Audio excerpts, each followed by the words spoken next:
Ya, sekarang kita lakukan seperti biasa perkenalan.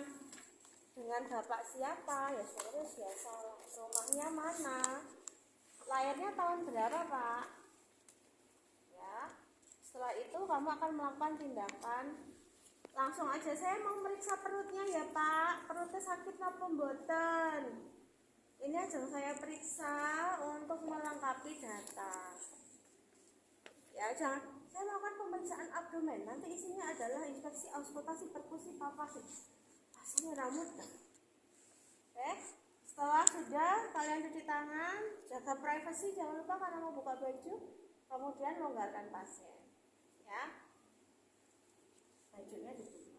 Setelah dibuka, baju biasanya kalau pakai gesper atau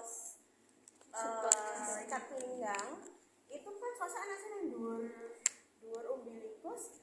Suasana sih nek zaman biyen tahun 90-an kan lho, celana nek ngene iki. Bahkan nanti arep matrak-matrak. Ya kan?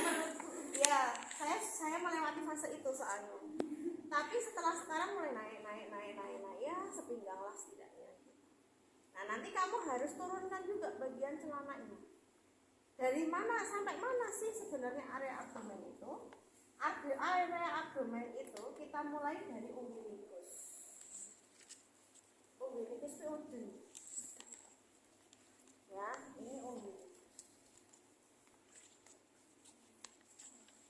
Batas atasnya adalah sampai proses sipoideus.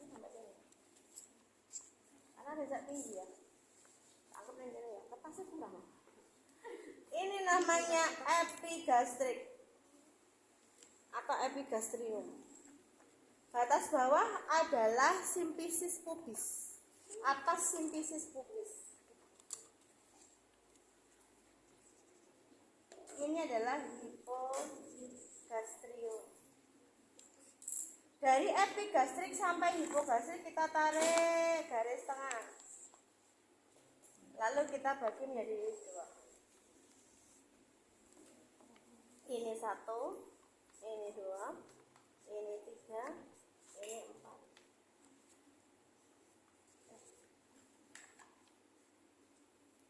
Ada kuadran 1, kuadran 2, kuadran 3, kuadran 4. Bu, boleh nggak kau buka belah 1, 2, 3? Nggak boleh. Jadi dari 1 sebelah kanan atas, 2.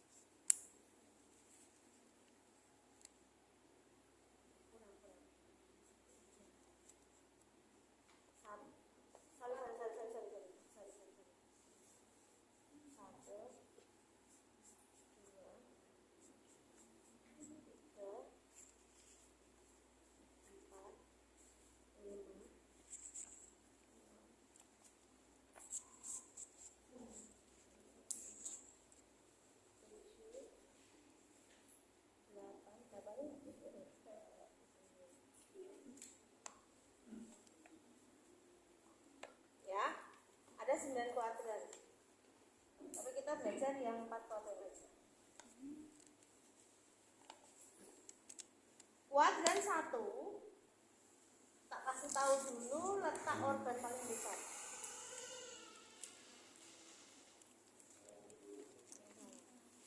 Kuadran 1 ini ada hepat dan ada pankreas. Pankreas agak sendiri. Ya, ini hepat, ini pankreas. Di sini bisa kolelitiasis. Satu petu kolelitis. Satu petu namanya apa? Sakitnya kolelitiasis.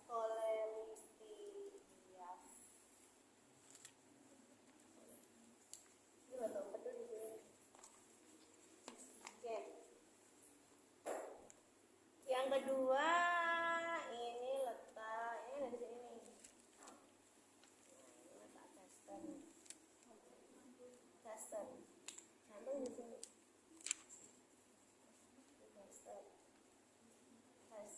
terus mau turun mulai dari ini umbilikas. Ini ada duodenum, ada ileum, ilium. Ini sampai sini toh. Ini ke sini dulu. Ini ke bawah.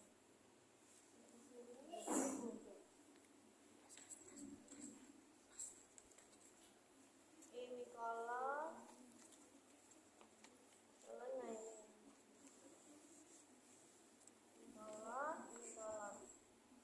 Ini kolon ascending, transversus, descending. Makanya kalau ngelilit perutnya pasti ada di area umbilicus. Terus ini APP, ini sigmoid. Nah nanti rasa setelahnya di sini.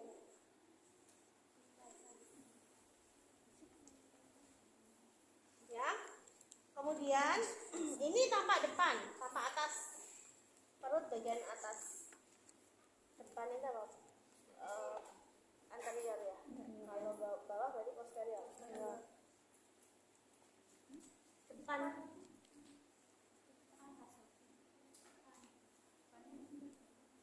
Oh, kalau atas itu superior.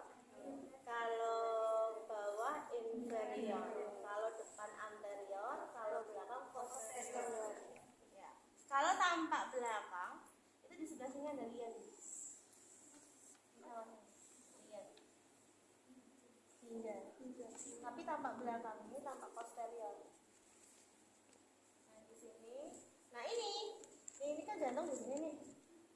Ini ya, anggap aja aorta nih. Nah, ini aorta nih, satu menuju ke lian, satu menuju ke abdomen. Ini salah satu arteri terbesar dalam tubuh adalah arteri ginjal atau renalis dan arteri abdominal. Nanti arteri abdominal akan tampak di sini. Tapi ini bukan aorta.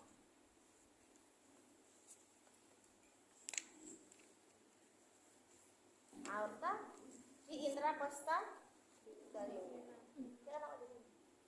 Di epi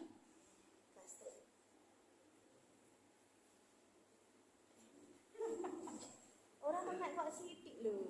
Iki apa meker to? Iki anu to. Apa permanen to? Ora oh. Enggak. Ya. Aja guyu, ora ketok. Nah, aja guyu. Relax.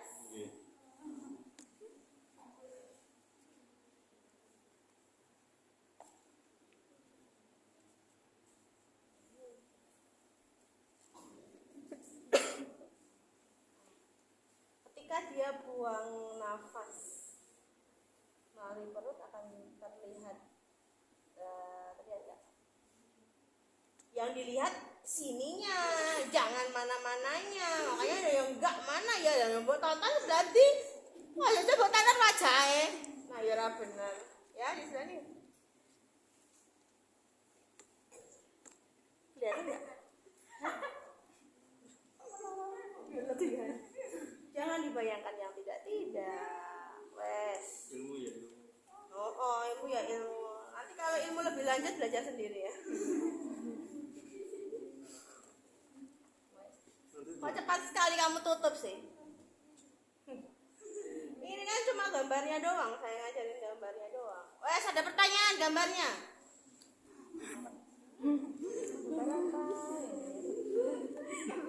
Saya masih bisa mengulangi loh. Hepat. Pankreas ada di kuadran 1. Ngapain tadi ayo gede? Ada di kuadran 2. Nih, yang jalan terus ini apa nih? Usus. Usus itu ada usus besar, ada usus halus. Usus besar namanya kolon itu setelah usus halus. Kan penyerapan pertama di usus adalah usus halus, usus 12 jari. Ini di sini. Duodenum, yeyenum, ilium ini ada di sini semua. Ya kan? Nah, kolonnya mulai dari nah ini. Ascendent, transversum, descendant. cm. Ada berapa panjangnya berapa? Ya sudah 2 meteran kali ya. Usus manusia itu panjang. Makanya sabarlah.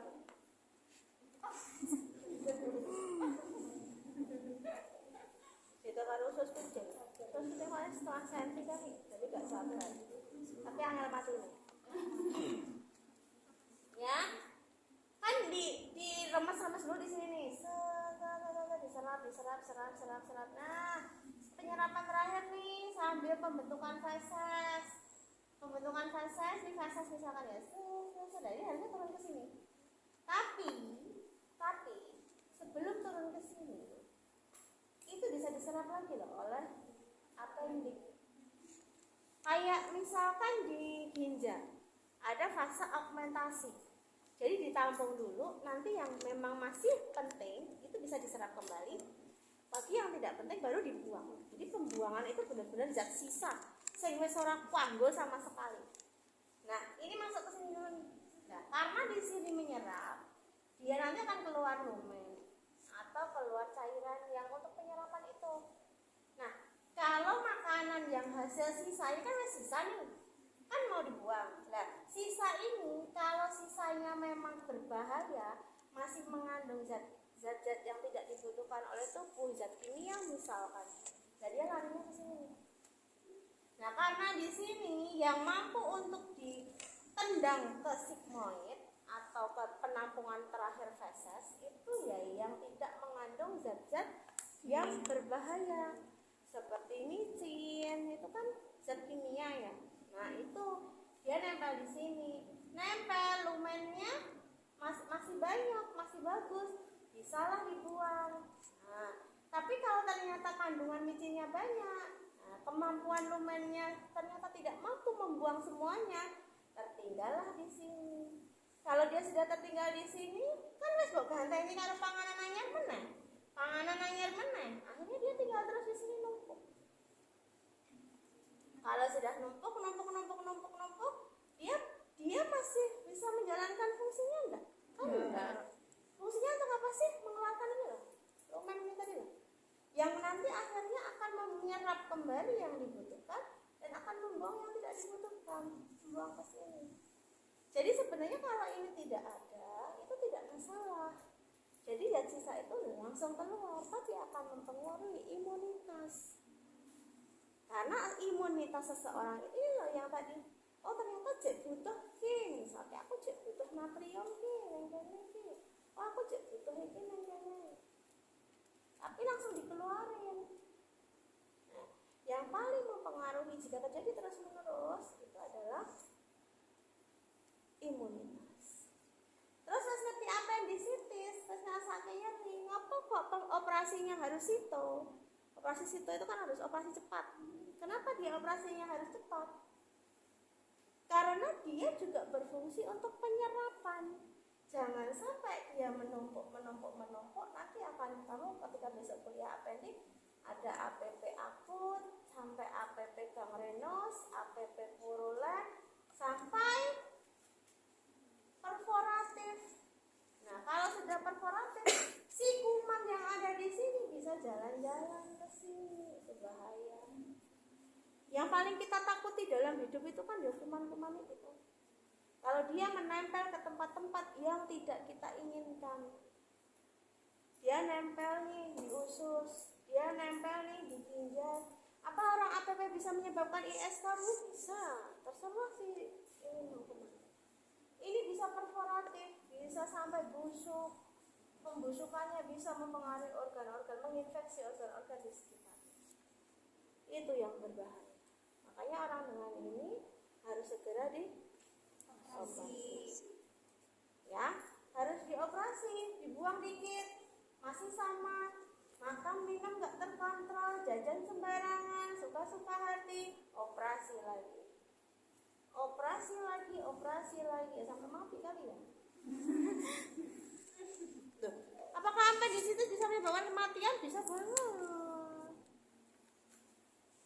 Dulu yang kecolongan, dia mengalami pneumonia, ternyata pneumonia diakibatkan dari APP yang tidak mau diperiksa. APP-nya sudah perforatif sampai ke paru-paru. Kok bisa sampai ke paru-paru? Ya kan darah. Sirkulasinya terus. Sekali dalam satu genjotan, ya kan? Ya buat sampai ke ujung rambut, sampai ke ujung kaki. Kan gitu. Nah, itu yang berbahaya. Kalau dia masuk ke vaskuler. Semua benda berbahaya kalau sampai masuk ke vaskuler, yang paling berbahaya adalah masuk ke otak. Ya. Tuh, jadi harus biasanya wong appendicitis kuwi gak suwe. Sediritnya saya langsung kudu dioperasi, apalagi yang sudah sampai perforatif. Itu berbahaya. Jadi kalau kamu sudah merasakan kok abdomen kuadran keempat tuh nyeri ya. Nah, besok kita ada lab lagi toh, appendic maneuver toh. Nah, pas appendic maneuver itu kita belajar bagaimana memastikan bahwa itu APP atau tidak. Karena di sini nyeri di sini bisa jadi karena GEA. Orang APP bisa diare nggak bisa, hubungannya sama usus bisa. Jadi penyakit yang ada di sini itu samar semuanya kalau tidak dilakukan pemeriksaan lebih lanjut. Bisa jadi juga ginjalnya yang bermasalah. Kalau ginjal sedang ngasih sinyal tidak baik-baik saja, biasanya dia akan menimbulkan nyeri kan, nyeri kaku gitu. Nah sama, APP sama. Makanya kenapa anak-anak kos sering APP, karena pola makan yang tidak baik. Tapi tidak bisa terlambat seperti itu. Besok kalau kamu punya keluarga, pola makanmu itu juga menentukan penyakit anak-anakmu. Ibunya APP bisa jadi anaknya APP, bukan karena keturunan. Ya, APP tidak pernah disebabkan karena keturunan, tapi kebiasaan pola makan. Wah, wah, penyakit menular tuh appendix. Nah, singkirkan hal-hal seperti itu. Itu karena anak-anakmu mengikuti gaya makan. Ya tuh. Demen saat dulu ngekos kan mengikuti gaya makan orang tua tuh. Orang tua makan malam ikut, orang tua ini ikut, apalagi yang suka kumpul di meja makan. Kan mesti harus mengikuti jam makan. Tapi nek saiki kan manganmu terserah. Oh ya arep mangan. Bahkan anak sih oke lah aku makan sehari 2 kali aja, siang sama malam. Misal pagi nggak usah sarapan lah biar kurus, padahal itu sebenarnya malah memicu untuk menjadi gemuk. Nah, kayak gitu. Ya, kalau sudah punya riwayat APP, ya itu harus memperhatikan pola makan. Ya, itu sedikit tentang abdomen. Nah, sekarang pemeriksaannya. Yang pertama adalah infeksi dengan yang dilihat apa? Ingat, yang dilihat pertama adalah kesimetrisan. Kita potong dari umbilikus, simetris ke kanan dan simetris ke kiri. Nanti perut itu, saya tidak bicara perut buncit ya. Perut buncit itu kan sebenarnya bukan tipe perut. Buncit sasa pas mangan tok. Bar mangan pas kosong ini kita di kempes. Nah, itu bukan tipe perut yang kelainan. Kalau normal biasanya abdomen kan seperti ini. Dia kalau ada 2 abnormalan abdomen. Yang pertama adalah abdominal frog. Melebar tapi ke samping. Bisa jadi ini karena pembesaran hepat. Yang sebelah sini bisa mengalami gangguan dari gaster. Bu, apakah ini harus dua-duanya mengembang ke sana enggak? Kan organnya beda. Bisa ini lurus ini. Nah, ini abdominal frog. Ya, sama kuping. Kuping itu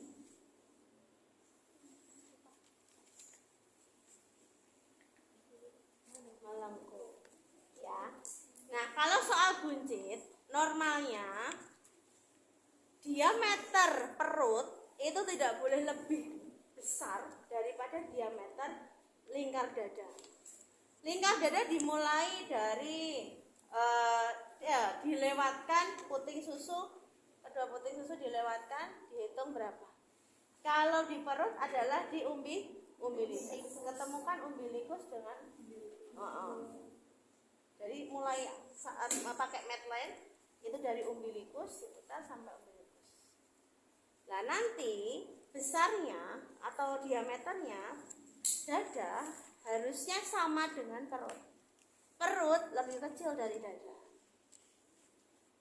Dada tidak boleh lebih kecil daripada perut. Kalau perut lebih besar, itu ada indikasi ya obes salah satu. Terus yang kedua penyakit jantung, hipertensi, diabetes. Karena semuanya dilakukan di abdomen. Ya, itu. Nah, terus, Bu, kok ada pasien saya itu mengalami pembesaran pada perut, tapi bukan perut buncit, tapi asites. Asites itu penumpukan cairan pada rongga perut. Rongga perut namanya apa? Rongga perut namanya apa? Semester papa tak rongga perut orang nanti jenengnya apa itu? Rongga perut jenengnya apa? Rongga dada torak, rongga perut? Semester papa nih? Kuliahku nanti dah sedikit. Rongga perut apa namanya rongga perut? Daerah perut mungkin berubah orang. Iya, namanya rongga perut apa?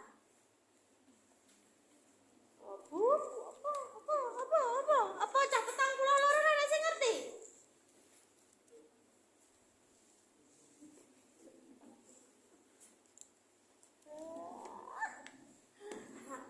Anatomimu biasa sebelah apa ta? Rizky. Oh, enak. Terus pas abdomen turu mesti dah. Iya. Buatan Bu kula buatan lebat ngono. Apa? Apa Mas? Mas Rizky ndi enek ra? Nang endi?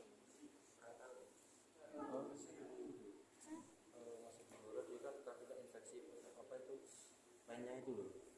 Pen? Infeksi pen? Itu maksudnya kan habis operasi itu loh. Kayaknya dilepas pennya.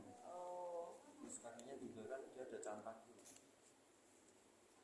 Cantang apa jenis dari Cantangan. Nah, itu.